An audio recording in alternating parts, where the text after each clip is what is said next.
Welcome to TLC for the Soul podcast, where soul meets spirit. You have entered into sacred space. I'm your host, TAMI Chambers, and I'm here to help you shine. Now let's get going on this podcast journey. Hello, friends.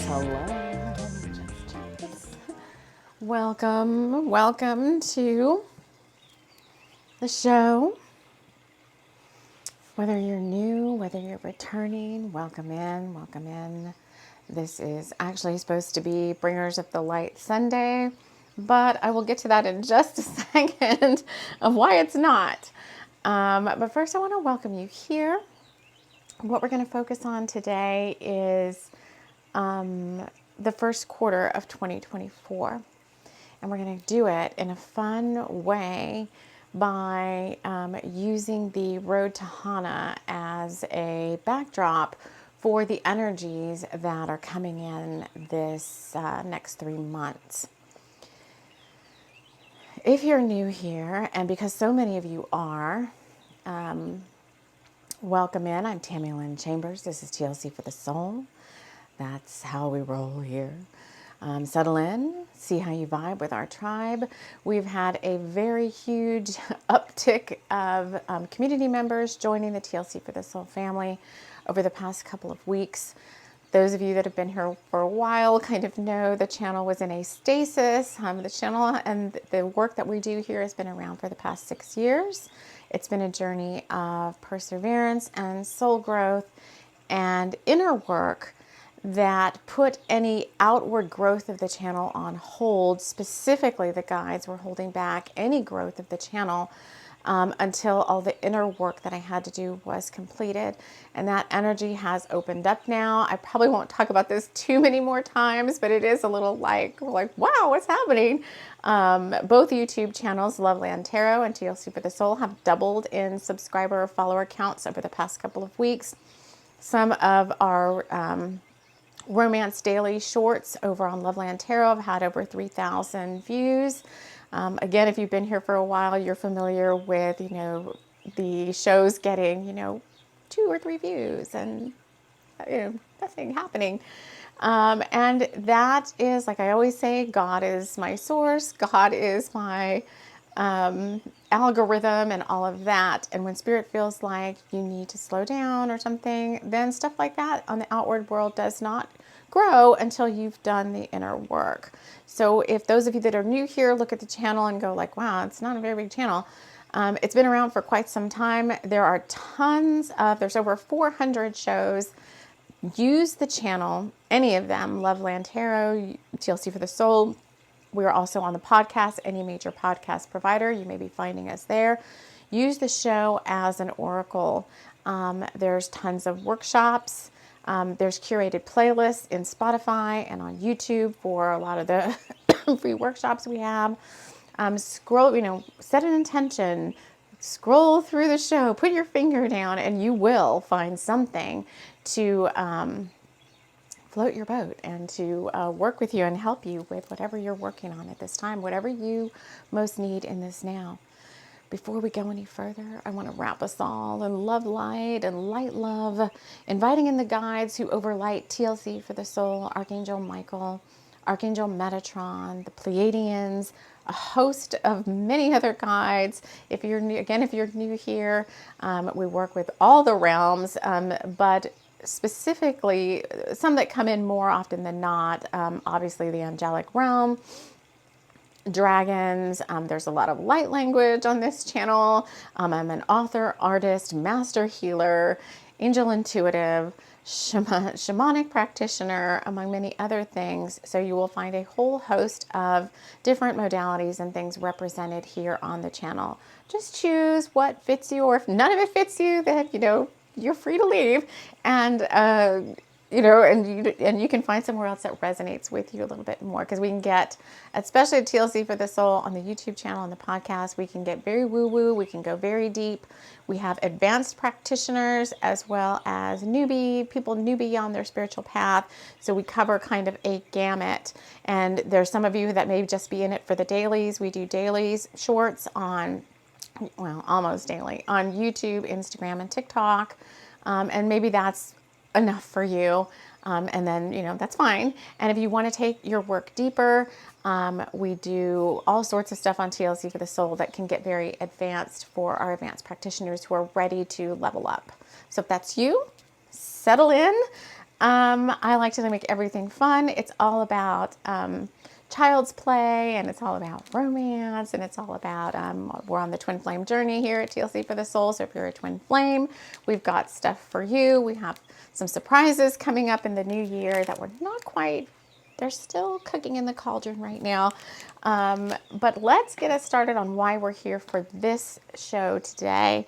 So first of all, we work all about the new Lemurian and Lemurian energies here. We work with the ley lines, the Archangel Michael ley line at the Glastonbury Tour. Our power spot is the Hawaiian Islands and the California coast all the way up the West Coast. Those are where we draw energy and power from here at the channel, where the guides support us. The Hawaiian Islands, Maui, Hawaii, Kauai, those are some big ones for us. Haleakala, the mountains. I mean, I could sit here for the whole show and talk about everything that happens on the channel. But, find what resonates for you. We're going to light this Aloha Sands, bebop around the channel a little bit, and you'll find, I'm sure, something to support you. But those are the energies that are most prevalent in the work that we do. We are lighting the Aloha Sands candle, coconut, pineapple, and wood.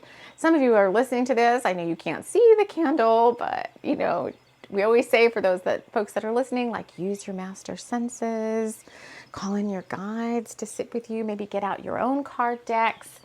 Get out your own card decks and follow along with this. I am not doing a yearly 2024 right now for the whole year because I feel like there's way too many energies in flux at this time to go all the way out past April 2024, which is this huge solar eclipse, massive solar eclipse coming in with major upgrades across the eclipse path and for the entire planet. And I feel like that's going to open up so many more new energy streams that they're not available to us to see right now. And so we would be just doing rework if we tried to look at the whole year out. The job right now for me in working with whoever wants to work with this energy is to get us to get you the keys and the codes to open the doors to unlock what you need to get you into and ready for the energy of that April solar eclipse. We do a lot of activations here on the channel, a lot of downloads. Again, just take what resonates. Some of it may just go over your head. If you're newer, you may be like, what in the heck is this woman doing? But those of you that have been here for a while know exactly what's going on in regards to that, and you know what you need, and you will imbibe of whatever most suits you. We're also going to light the Hawaiian High incense from Triloka. A fine tropical sandalwood fragrance with spicy notes lifts the spirit, balances the emotions, and promotes well-being. And we're going to put it on my new little incense hand. I like this little helping hand. And then I'm going to talk about why we're using the Road to Hana. Oh, it's the last one. Smells so good. Hawaiian High. So we've got the little incense hand. My new little incense hand. Let's see how it works. And we're going to put this in the background. So yesterday, I was watching, I'm pretty much always, if you were finding me somewhere watching anything on a screen, it's usually YouTube. Thankfully, I'm blessed to have a premium, what is that called? A premium membership. And so, I'm just trying to get this incense. So I don't have to watch all the ads and stuff. And,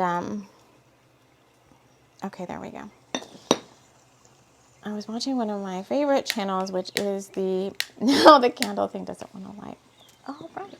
The Hawaii travel guide, Hawaii vacation guide. We'll try that again in a minute. I'm having trouble lighting the incense. The Hawaii vacation guide with Jordan and Erica. They're twin flames, and they do an amazing job of talking about travel planning if you're planning on going to Hawaii. And they have all these resources and itineraries and all that. It's really cool. But they did a show yesterday called The Road to Hana, 10 mistakes you don't want to risk. And I was like, okay, I watched it. I'm like, I've been to Maui and I've been to Kauai. But when I went to Maui, there were all these things I wanted to do that I was like too scared to do. Now we've got the incense going. Too scared to do by myself because I went by myself. Every time I've gone to Hawaii, I've been alone. I've done like a solocation. And there were many things like that drive that I was like, no, not by myself. That's too scary. And so I missed out, I guess, maybe if you want to see it that way, or maybe I didn't. I got exactly what I needed. But that road to Hana, they said, can be very treacherous. They said it's called the Divorce Highway or something. But they said it has 620 curbs and 557 one-lane bridges. And the best way to enjoy the trip, because it's obviously a car trip, is by taking several days to make the trip, because there's stops you want to make and stuff. And you have to get to certain, I guess, points on the way. If any of you have been, let me know. If any of you have done that drive, let me know. But they said there's a lot of traffic, a lot of driving with white knuckles around all the curbs. And I was sitting there, and then my guides are like, that's first quarter 2024, the road to Hana. And they're like, take it all. They're like, take it all or take what resonates. So it could be called the Divorce Highway, driving with white knuckles, a lot of adventure, a lot of beauty and magical spots along the way, but also a lot of places that you're supposed to stay away from. Protected lands, government lands, holy spiritual lands, protected by Hana magic, and places that you're not supposed to go. So if you want to play the game, we're going to take the 10 things from their video, and I'll link to that specific video if I remember to do it. I'll link to it. You're big boys and girls too. You can go search for it. The Hawaii Vacation Guide, but it was 10 road. Oh my God, never mind. I'm going to start to go really high up. And so sometimes the words will high up in vibration. Well, I'm already high up in vibration, but sometimes the words don't come. And then I picked, so we're going to take each one and we're going to apply that to January, February, and March. And I tried to pick decks that were, to me, green. And I know if you're listening and you want to see us, we're actually doing this on camera. You can come over to YouTube and look at us on TLC for the Soul. All the links to everything I talk about are always in all the show notes. But I tried to pick some decks that had outdoor stuff. So I've got the Magical Dogs Tarot, which is very outdoorsy and very green. And up here where I'm at now, in North Dakota, it's been very nice so far. There's hardly been any snow, but it's pretty gray right now, as you might see from the window, and it's kind of cold, and it's getting ready to get colder. It's in the 20s, and we're going to start to have, I think, for January, the negatives, the single digits and the negatives. Maybe not as much snow, but a mild winter like everybody else apparently has been saying in the Northern Hemisphere. Even folks in the UK and Canada saying it's been a mild winter. So we've got the Magical Dogs Tarot. We've got Tarot at the End of the Rainbow. Now, that's not Hawaii. I know this looks like a very Celtic deck, too, but we're going to use that. And then we're going to try to also get some love messages, since we do romance stuff, not just for twin flames, but we do romance stuff for soulmates, twin flames, whatever moniker you want to put on your romance journey, over on Loveland Tarot. So I thought I would get some messages of romance for the first quarter. So I've got what is this deck? Oh my God, I already forgot. It's my Lemurian deck, whatever the heck it's called. Star Child. Nope, I don't know, whatever. And Modern Love Tarot. Okay, so let's see if we can do this. So this is the road to Hana, 10 mistakes you don't want to risk. And so we're going to do the first, we're just going to go 3 at a time. And it may or may not be that each one is just for January or just for February, or just for March. So let's see how this plays out. But the first one is thinking you need a Jeep to make this journey. So let's put this as the road to Hana as a metaphor for the road to the April solar eclipse. And thinking you need a Jeep is because they're saying it's not required, but you sit higher and it's much more fun because you can see over the guardrails that are along the road to Hana, which can be kind of spooky at times because can be very single lane and like, oh, there's a cliff down there. But you sit up a little bit higher thinking you need a Jeep. So the way I interpret this is, it's an adventure ride and you want to have fun. And they said, think you need a Jeep, but you don't. But they're like, in their video that particular video, they're like, but we got a Jeep anyway because it's so much fun and they had the roof off and they were, enjoying themselves. So I would say, it's going to be an interesting ride to April. And the reason that I did not do Bringers of the Light today, so if you're new here, Bringers of the Light is one of my book series. I have many book series. All of my ebooks are free to read. You just need an EPUB reader on your device. The link to my Smashwords publisher is in my show notes, but I'm everywhere. I'm on Apple Books, Google Books, Barnes & Noble. We've got Bringers of the Light is like, it's me, it's you, it's our moniker on the channel for a light worker or a light warrior. But we're working with Spirit Guides of Tessa Locke, my book, and on Sundays, all my fiction and nonfiction is channeled work. It's automatic writing, stream of consciousness writing. I don't plan out any of my books. So we do a channeled chapter on Sundays, which is indicative of the week ahead energies. It's just how the intention is set for the books that we write. Ends up being a book in the end that's published. And there's quite a few Bringers of the Light books out there now. I think there's 5 or 6, and I've got 15 or 16, I think, books overall published out there. Some of them are on paperback.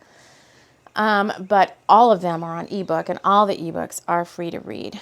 But the reason I did not do a Bringers of the Light episode today, and we're working with our upcoming book, The Rose of San Juan Capistrano, is because when I channeled the chapter for today, when I channeled it yesterday for what would be the week ahead, we're working with Calvin and Rosalie, who are going to the Forest of Forbidden Bears and Whistling Gulch Retreat. I know it's been a couple of weeks since we've been there because I kind of took the little holiday weekends off to just regenerate a little bit. But when I channeled the chapter, they're on their way to Whistling Gulch Retreat. Greer, the house elf, Catamancy, their cat wizard, and Molly McBottoms, their garden fae, have taken the Rose of San Juan Capistrano out of its protected space, and they've brought it along and hidden it in the limo that came for Calvin and Rosalie, who are going to this Forest of the Forbidden Bears. But as I channeled the chapter, the main energies that were coming up in the chapter to describe the energies were words such as cantankerous, snarly, with some other ones.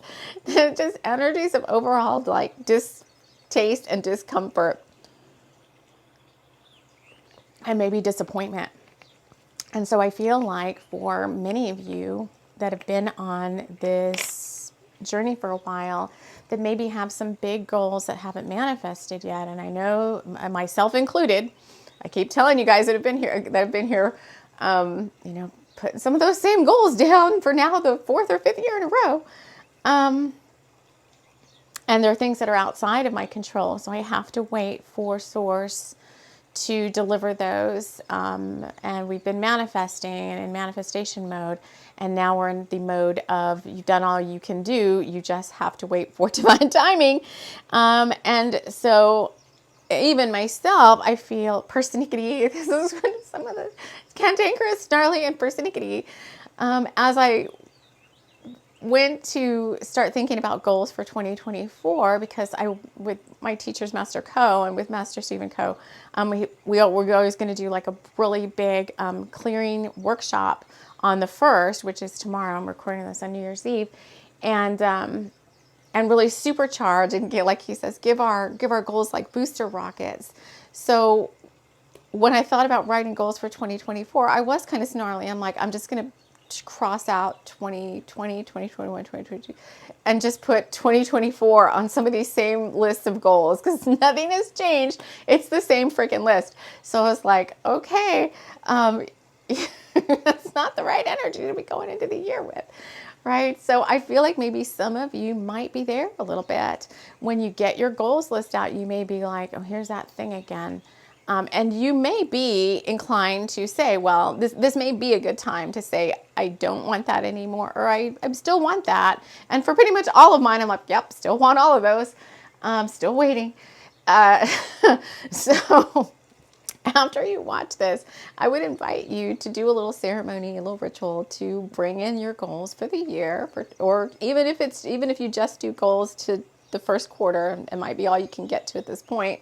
And then we are going to come back here on the show right before the new moon in Capricorn on the 11th, which is supposed to be supercharged time for us to like get going on our goals and intentions. I think right between now and then, we're kind of still closing out the year between now and that new moon. And we're going to come back and do a show to help you really clear out any latent persnickety, snarly, cantankerous energies about years past and maybe goals not manifesting. And supercharge with many blessings and activations your goals list for the year ahead. All right, so thinking you need a Jeep. So I think it's going to be an adventure ride. The road, though, when we showed the road to Hana, I know Jordan was like, the road's in very good shape. It's not bumpy. There's not potholes. It looks very well maintained, like the state of Hawaii or the Maui County, whoever does it. The roads look really good shape. It's just the twists and the turns and the getting there. And they even said, if you have kids, it may not be a good ride because some kids get car sick because there's just too many turns and twists. So let's get ready for an adventure ride. So are you up for that? I'm kind of up for that this year. This is the year I think if I would go to Maui, I'd be like, let's try that. Well, still don't think I would do the road to Hana by myself. Maybe I would do the road to Hana by myself. I don't know. That's like slightly out of my comfort zone. Anyway, we'll see. But it's an adventure ride. The next mistake is not leaving early enough. So you want to leave early so you have enough time to explore. And they said, allow 2 days for more fun. So I think, again, typical with everything that takes more time, we're going to be asked to have patience with the process. Enjoy the journey. It's just some of the same things we hear quite often. I'm going to sip of my gingerbread chai with almond milk. So good. Not giving yourself enough time to enjoy the journey and focusing too much on the destination. It takes a lot of mental strength to be able to do that. I totally understand. But that's a key element. Not being prepared was the third one. Hit the road early and be prepared. And the mistake that they said they made was they didn't fill their Jeep with gas the night before. They waited till the day of. And he knew, he's like, I knew I should have done it. So the guidance there would be, if you get guidance, take action on it.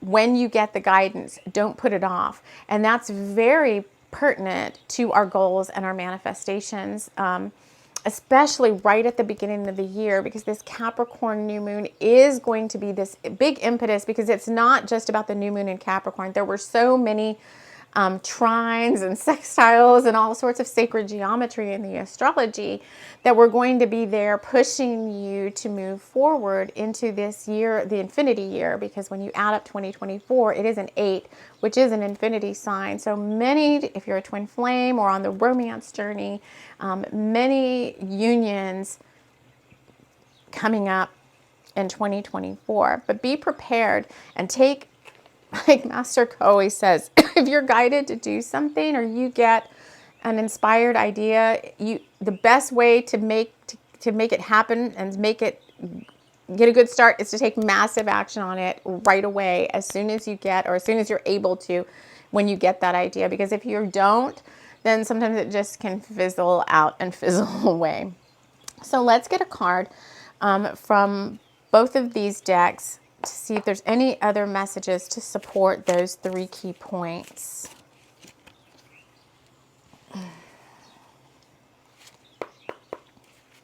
Oh, here's the deck. You can't really even see me shuffling on camera because I'm kind of got the camera set up high because I want to see the lights and stuff in the background. So we got the Knight of Swords, and along with that we got the 8 of Swords and the 9 of Swords. The 8 of Swords and the 9 of Swords.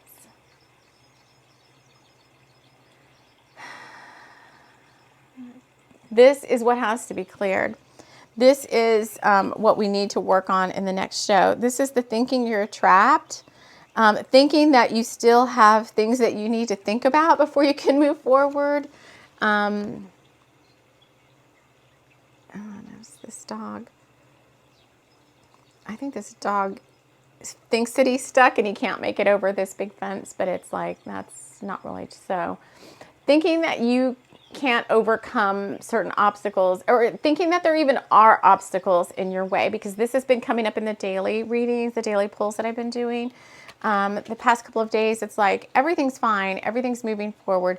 Jupiter goes direct today, which is massive, and that's going direct on my North Node. Come on, let's do this. And Mercury goes direct as well. So thinking that you still need to take more time to think about stuff, and it's like, no. I did hear before I got going with the show, this is where the rubber meets the road. This is time to take action. This is a year of action, manifestation, union, abundance. It's there for the taking, but you have to have the drive to get up off the rock, in this case, to get up off your rock and make things happen. Because just like I've had some sessions with younger folks over the past day or so, it's like, your partner, your parent, your spouse, your friend can't want things for you more than you want them for yourself, basically is the message. If you don't have the willpower and the oomph and the drive, then who cares if you want it or not? If you don't get up off your butt and take action, then nothing just falls directly in your lap. Good ideas will fall directly. If you're open to ideas, they will fall, rain down from the sky, and you'll probably get many more than you even thought you were going to get. But if you don't do anything to take action, then you're basically just kind of stuck in the water. All right, so there's got to be some healing and some clearing done on those. So we'll probably come in the next show. Yeah, and the throat chakra too, with some dragon light language to help with that. That always helps. Clear the way forward, they're saying. But since Rome wasn't built in a day, I just have to get through this part today, and then we'll come back and do the healing stuff. So let's move on to what may be February, but could be this whole entire time. Number 4 on the list of mistakes you don't want to risk on the road to Hana, or the road to the solar eclipse. Planning too many stops. So you plan too many stops in too short a period of time. So if you're making a one-day trip, they're saying it's best to make about 4 to 6 stops. But there's many more that you might want to see. It's like there could be 11 or 12 really cool things. And in that case, it's best to plan an overnight trip and take a couple of days. And So again, that goes back to the patience, taking your time on the journey, really enjoying the stops that you do make, that you decide to do or work with. Maybe it's the goals that you're working on. Do you even like what you're doing? Do you even still want this goal, you know? And if so, I think there's some danger of thinking that you got to get to it all in January, got to get to it all in February. I'm taking inspired action, but it's like, wait a minute. Yes, let's take inspired action, but let's really sit down from a practical standpoint and understand, like, what can you, there's only so many hours in a day, right? Hours in the week and the month. What can you realistically get to each day, each week? Really kind of have a gist in your mind of, you know, okay, maybe this is a side hustle for you, or whatever it is you're working on. Maybe it's something you only work on as a hobby or on the side. You may not have as much time to spend on it as somebody whose quote unquote full-time job or profession is doing that thing all the time, right? So if you're an author, an artist, well, and if you do many hats, if you have many hats, you know, like here, we're like an author, an artist, a master healer. We have 3 YouTube channels and all these other things. It's like, whoa, you know, can I realistically work on all of that at the same time? No, I've got to kind of plan out, maybe schedule out. How many shows can I realistically do? How many books can I realistically channel and publish? You know, how many healing sessions can I work on? Is there room for anything else? And if there's something I really want, then I've got to make room for that, and I've got to maybe back off some other things. So there's some planning that needs to happen there. Number 5 is not understanding the road etiquette. Some of the road etiquette there, up there or out there, what do they call us? We're the I forgot what they call the states, but they don't really think of the states, the United States, the us here, as part. I really don't feel like they think of us as part of them. They feel like they're their own little entity down there, but that's the energy is behind this. The road etiquette thing is letting locals pass, because you know, there's many more tourists than locals, but the locals have like places to go. They've got to get to work. They've got things they're working on. They've got, you know, maybe accounts or people they're service, maybe it's service work or whatever. So it's like, let the locals pass. If you see somebody that's going really fast, maybe it's a work truck or whatever, like just pull to the side a little bit, let them go by. They're in a hurry. And Jordan's like, they'll give you a shaka, or how do you do it? They'll give you a shaka. I'm making this with my hand. The shaka is you let them pass. Don't disturb sacred lands. No trespassing on private spaces. So very strong boundaries, or else you're not going to get anything done. Very strong boundaries. If we bring this back to the road of your goals, and the road to this eclipse and all that, the road of being successful in the first quarter is, I think, let matters pass too. It says let locals pass, but you could have, like, you know, somebody behind you like, gotta get to work, road rage, you gotta get by. And if you let all of that bother you, if you don't have strong boundaries around your work ethic, then again, you're not going to be as successful as you potentially could be. I'm guilty of it myself. I can be like, okay, I need to go look at I can pick up my phone and with the intent of like, let me go look at how my short is doing. Are there any comments that I need to respond to? And I'll pop into YouTube and I'll look at the channel, and then but then suddenly I'll be like, oh, Moon Magic Tarot has a reading I really want to look at. Oh, the Hawaii vacation guide has a new video. And then I just go, I look at the description, and then I could be like, oh, someone's profiling a new tarot deck I might want. And then after about 5 minutes, I'm like, what did I come in here for? So we are all guilty of it, and you have to have really strong boundaries and, you know, set some things aside. So sometimes what I'll do there is I'll pop into each of the ones I want to listen to later, so they get into my history, and then I'll go do the thing I need to do, and I'll set aside some time later in the afternoon or whatever, or later in the evening, and when I'm just hanging out with my son, and I'll, you know, go through those videos or whatever. So really, really strong, especially if you're self-employed. really strong work ethic to get things done, or you're gonna like get nothing done. And the last one in this triad is number 6. Stop in Hana. Stop for banana bread at Auntie Sandy's, and the Hana. They went to Auntie Sandy's banana bread and the Hana lava tube. You've got to make time for fun. This is not all about work, even divine service.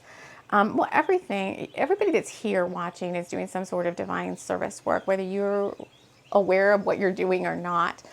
Your little DNA strands are being used by source energy to help the planet ascend, whether you realize that's happening or not. And it can't be all work and no play. It has to be a balance of both. I've got some younger folks who are just like so ready to get to their divine service work and get going on their work in the world. And for some of them, it's time right now. And for some of them, it's not. And it's like, we have these conversations like, you're already doing some work in the world because you're already, just by the sheer fact that you're here right now, your little DNA strands are needed. You're amping up the energy as your little acupuncture pin in this part of the planet where Source has you sitting right now, beaming out your soul light. You are being of divine service. And they, especially my indigos, can get really, really hyper focused on their purpose, their soul purpose. Oh, so many chills. And it's like, and any indigo, I'm not talking about just the younger ones, you can get so hyper focused on being of purpose and being of service. And it's like, yes, it's fine, but sometimes the hyper focus shuts down the intuitive faculties that are needed to get the downloads that are required to be able to move forward. And then you can really get into blocked up energy and start spiraling into lower vibrations. And so sometimes you've got to just throw aside, give yourself time. I say every day, personally, every day. It doesn't always have to be about working on goals. It's like, let's take some time every day to have fun, enjoy the ride, have some child's play, do what makes you happy that has nothing to do with, setting goals and meeting quotas or whatever. It's just going to make, because I keep saying, and even to myself, like, I don't want to look back over the past 4 years that I'm snarly or, cantankerous and snarly feeling, and realize that I wasted those 4 years of my life, being persnickety or whatever, or not enjoying each moment to the fullest, because there is a modicum of gratitude that you can have for, there's got to be one thing in every single day. There absolutely has to be one thing that really sparks you up. And if it doesn't, like, sometimes Spirit will bring you a little wake-up call. I know the other day I have to drive, if you're new here, I have to drive very far to get to like a big box store. So our grocery store here is okay, but it doesn't have everything I need, especially for my son. He has a very specific things that he likes to eat. And I can only get those, at a bigger store like a Walmart or a Target. So my Walmart is in the next town over 30 miles away through the frozen tundra of the prairie land. Or if I go to the other town over at 60 miles out. So I went the 30 miles out and I was at the Walmart, and I texted him and I'm like, are you doing okay? And he's 16, he'll be 17 this year. And he said, Mom, why is the power out? And I was like, oh crap. It's 25 degrees outside or whatever. And I'm like, did it just go out? And he's like, yeah. And so I didn't panic. I was like, okay, what's going on? We just had a huge ice storm, and I had heard people in the Tractor Supply saying that their power had been out since the storm, and it wasn't going to be for like another 4 or 5 days until they're more remote, like not in a bigger city that doesn't have a really good infrastructure. And they said they heard it was going to be like 4 or 5 more days before their power got restored. And I was like, it's below freezing. It's freaking cold. You have to have, who knows what they have, right? Survivalists. I'm sure they have like fireplaces or diesel generators or whatever. I don't know. But for me, I was like, I don't have generators and I don't have a fireplace and all this stuff. So I was like, oh my God, everything's going to be out. And I thought, okay, I need to call for him. I need to call for myself to find out what's going on. Maybe it's just my house. Maybe the ice took down a power line or something. And so I'm just talking about this in the way of gratitude and the way spirit can really like open your eyes to little things that you may be overlooking. I couldn't get anybody. So my town is, I don't know, for this state, that my town is relatively good size. I think there's like 6,000 to 7,000 people here. It's got an excellent infrastructure. I have to say that I've lived in many big towns, LA, Orange County, Austin, Texas, San Antonio, whose infrastructure is not as good as this town. And so I started called the utility company and all phones went to voicemail. And I'm like, what the heck? It's a business day. I called City Hall. All the phones were going to voicemail. I'm like, you people, what are y'all doing? They knew something was up, right? So I finally was like, okay, well, I'm just calling 911 dispatch then, and I'm going to find out what's going on. And 911 dispatch was like, yes, the entire town is out right now. We know what it is. They know what it is. They're working on it. That's all we can say. And I'm like, okay, it's the whole entire town. It's not just my house. So there's nothing that has to be repaired at my house. So I just texted my son back and I'm like, the whole town's out. I don't know what to say. There's no ETA, right? And so I just said a little prayer like, man, I bet you the people that have to restore the power are really stressed right now because it's freaking freezing. There's the hospital here. There's the hospice center. There's people out. I started thinking about everybody else. Like, instead of myself and what could be happening at my house. Oh, the temperature's dropping. And we like to go off on tangents sometimes. It's not really a tangent though. So just either stick with me or not. But finally, and as I'm coming home, I'm like, oh my God, I'm going to get home with all these groceries and who knows what's happening. And I did know that was that fear of the unknown. I was like driving the 30 miles back across the frozen tundra. Like, what's going to happen at my house? How am I going to plan ahead? I have a pellet stove, but it's not installed. Maybe I could have somebody install it real quick. I drive through, I take the exit to town and I start driving through town. I'm like, well, the outer reaches of town have power. I could tell. And I know there's like a different electric company for them. And as I drove into town a little bit more, I was like, I could see everything was out. I'm like, well, everything's out. All I can do is do my best. That's what I'm saying. I have no control over the electric system, the electric company. We have no higher perspective on why this is happening other than maybe it's going to force some people into gratitude, right, for the little things that they're overlooking. And I got home and I'm like, okay, there's no heat. And I didn't know because I have gas heat, but it has an electric thermostat. And I'm like, well, the heat's out. There's nothing I can do, but let's get the groceries in.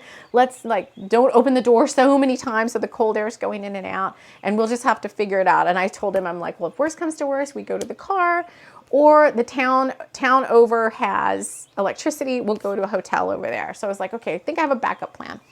And within maybe right before the 2-hour mark of the power going out, the power came back on. My son's like, why is the light on? I'm like, oh, it's on. Yes. So the temperature in the house had dropped by like 4 or 5 degrees from its optimal where I have it set. The heat came back on and I was like, the whole time I was praying and like, oh God, thank you for just these little things we overlook, like the electricity, which runs every single freaking thing in my house.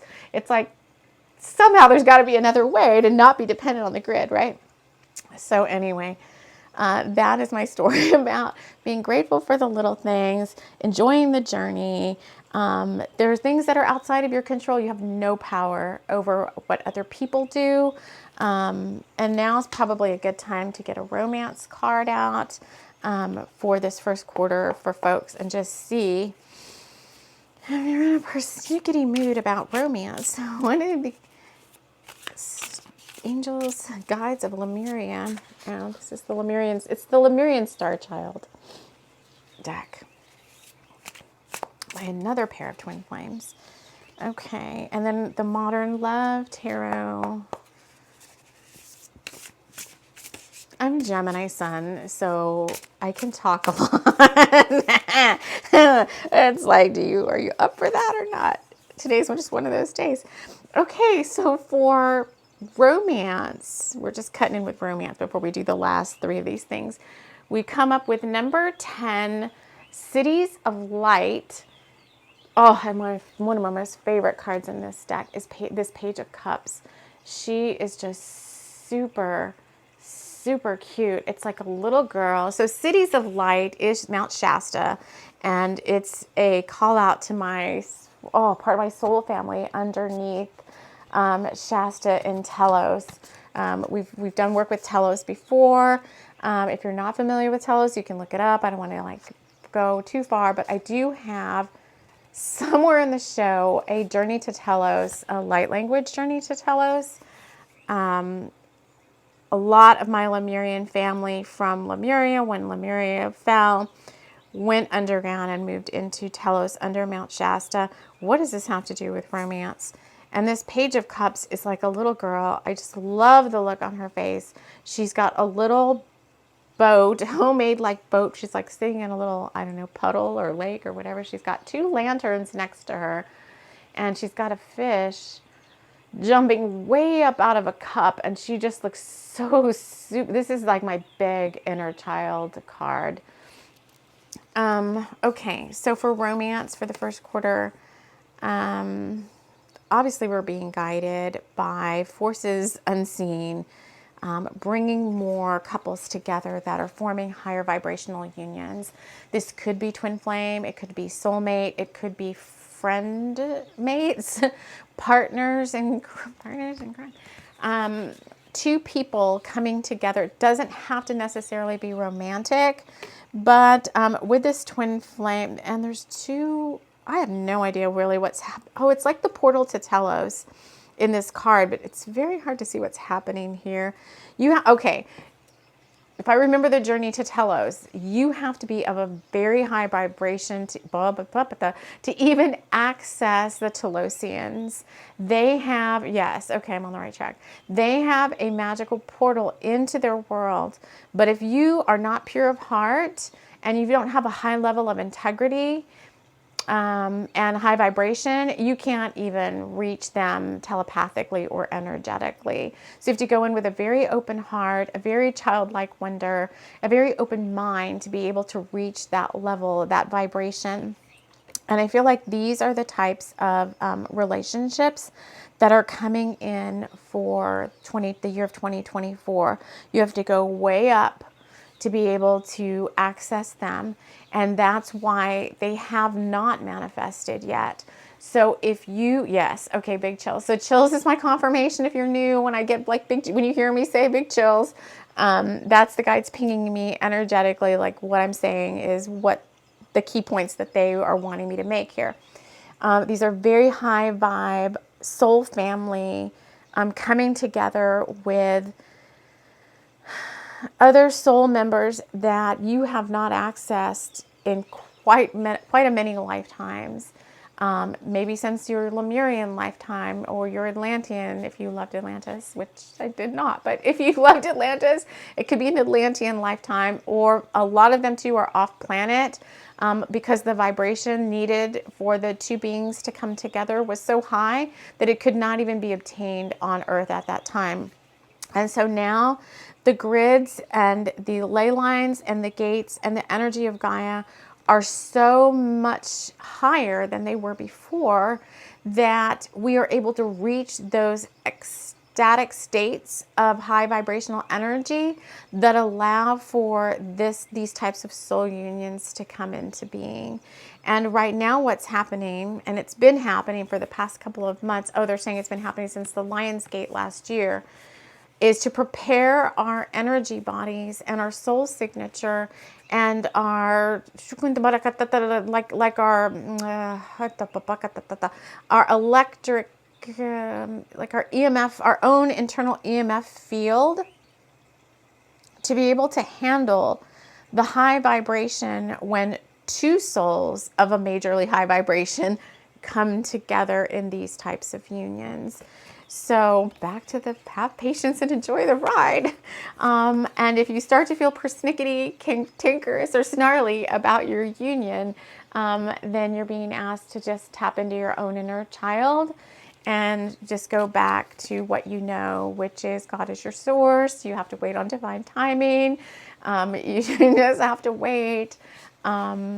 It's not that you're not ready. It's not that the other person's not ready. It's a matter of divine timing. And there's some other things in the mix that they don't want me to openly share about why things haven't happened yet. So there's stuff that we are not, well, there's just information that they're not willing to give us about why some of these unions are taking longer than expected.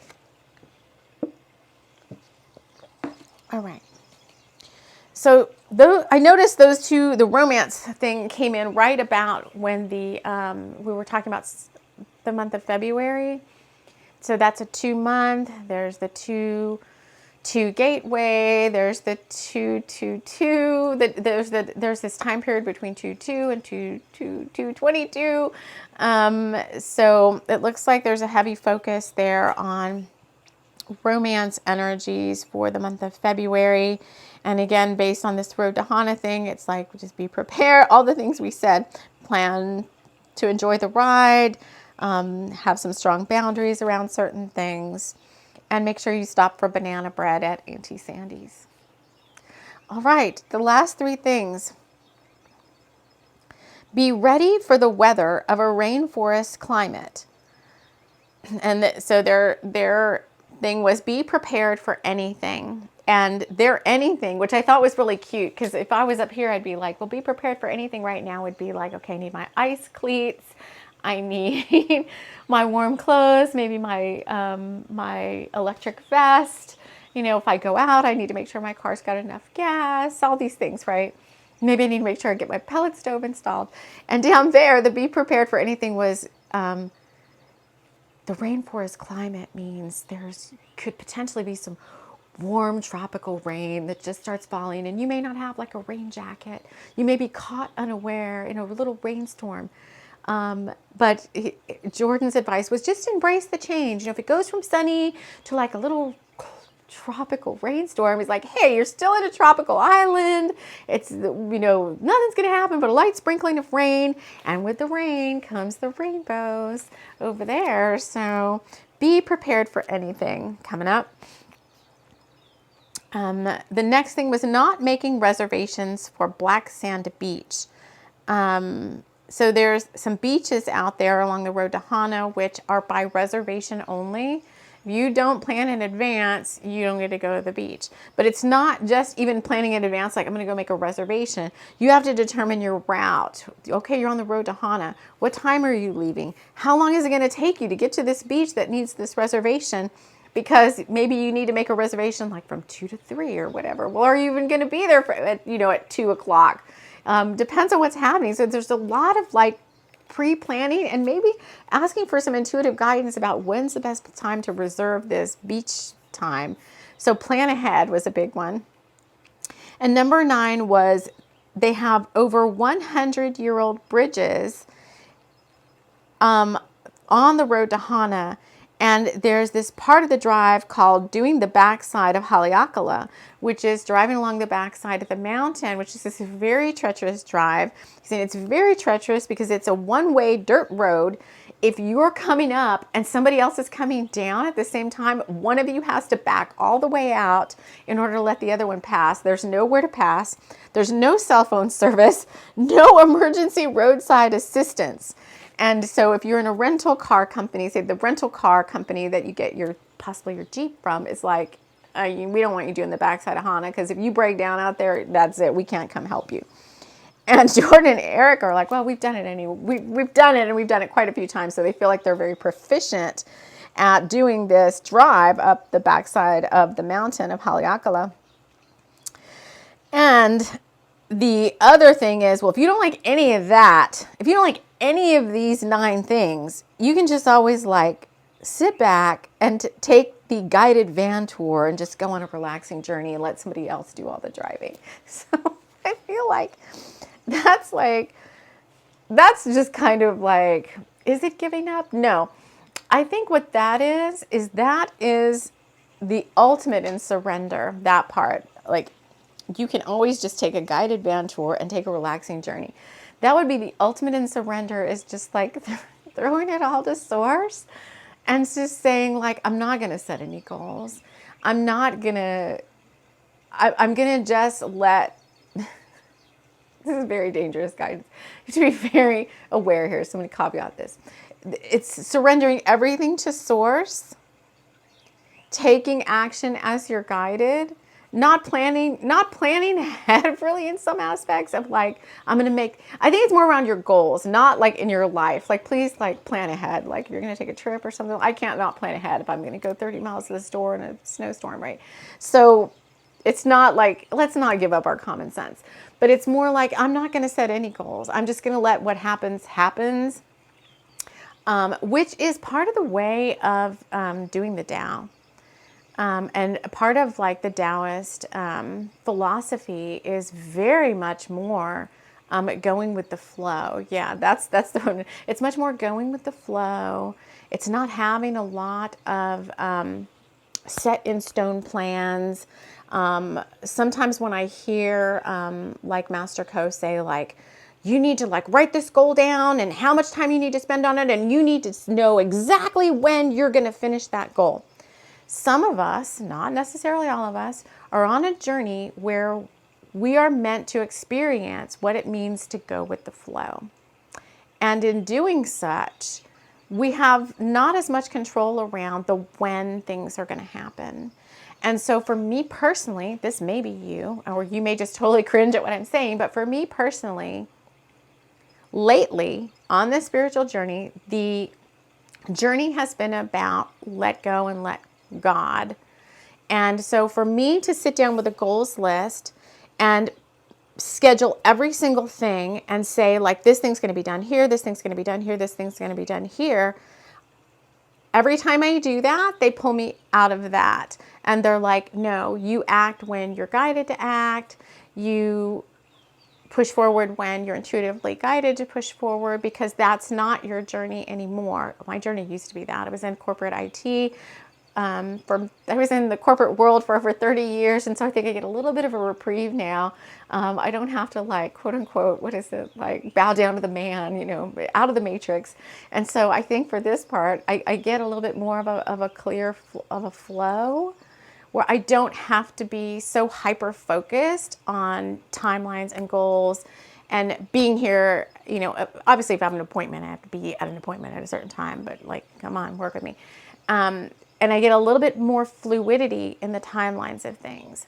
But there's an inherent, like I said, there's an inherent danger in doing that, in the fact that if you surrender to that kind of timeline, then when you want something to happen at a certain specific time, you may not always get that either, which is, I think, the reason why some of these goals and things I'm trying to manifest have been kind of out there for a little bit. Again, things outside of my control. Like we've done a lot of work here on the channel. So we're not adverse to putting on our divine masculine pants and making things manifest. All right, so let's get a card for the last three. I want to make sure I'm going to take a picture of these cards that came out. Let's get 2 cards for those last 3 points. If there's anything else we want to share about the first quarter of 2024. From the Tarot at the End of the Rainbow, we got the 4 of Pentacles. This is a very balanced looking, probably a leprechaun. And in reverse, we got the High Priestess in reverse.